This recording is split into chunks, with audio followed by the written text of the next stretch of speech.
చిన్నప్పటి నుంచి ఎంత పనైనా చేయగలుగుతా. ఏదైనా పని నాకు రాదు, నేను చేయలేను, నా వల్ల కాదని నేను ఎప్పుడూ అనుకోను. రాని పనైనా సరే చేయడానికి ట్రై చేస్తా. అట్లాంటి దాన్ని చీకటంటే మాత్రం సచ్చేంత భయం నాకు. ఎంత భయమంటే మంచం మీద కూర్చొని అన్నం తిని మా అమ్ముంటే ఆ ప్లేట్ తీస్తది. లేదంటే అట్లనే మంచం కిందకి నెట్టేసేదాన్ని. ఆ టైంకి గాని కరెంట్ పోయుంటే. అట్లాంటిది పెళ్ళై పిల్లలు పుట్టిన తర్వాత నాలో చాలా మార్పొచ్చిందనిపిస్తది నాకే. ఇప్పుడైతే కరెంట్ పోయినా, ఇంట్లో ఎవరు లేకపోయినా ఒక్కదాన్నే ఉంటా భయం లేకుండా. మా అమ్మ ఇప్పుడు నన్ను చూసినప్పుడల్లా అంటా ఉంటది, "అప్పుడు అట్లా భయపడేదానివి, ఇప్పుడు ఒక్కదానివి పని చేసుకుంటా ఉన్నవని." ఇక్కడ చూడండి మా వాళ్ళు ఎప్పుడో దీపావళికి కాకరొత్తులు ఇప్పుడు కాలుస్తా ఉన్నారు. ఏదో తవ్వకాల్లో బయటపడ్డట్టు ఇల్లు శుభ్రం చేస్తా ఉంటే కనపడ్డాయి.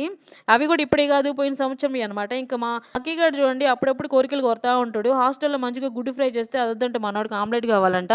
మనోడు అవతారం చూడడానికి క్యూట్‌గా ఉంటాడు కానీ పీస్ మిఠాయిలాగా పీసోడు. తిండి తినేదే తక్కువ. అడక్కడక్క అడిగితే అమ్మల ప్రాణం ఊరుకుంటదా చెప్పండి. అందుకే ఉల్లిపాయలు, పచ్చిమిరపకాయలు కోసి చిట్టి చిట్టి గుడ్లు పగలగొట్టి బుడ్డి బుడ్డి ఆమ్లెట్‌లేసిచ్చిన మనోడికి. వీడియో నచ్చితే సబ్స్క్రైబ్ చేసుకోండి.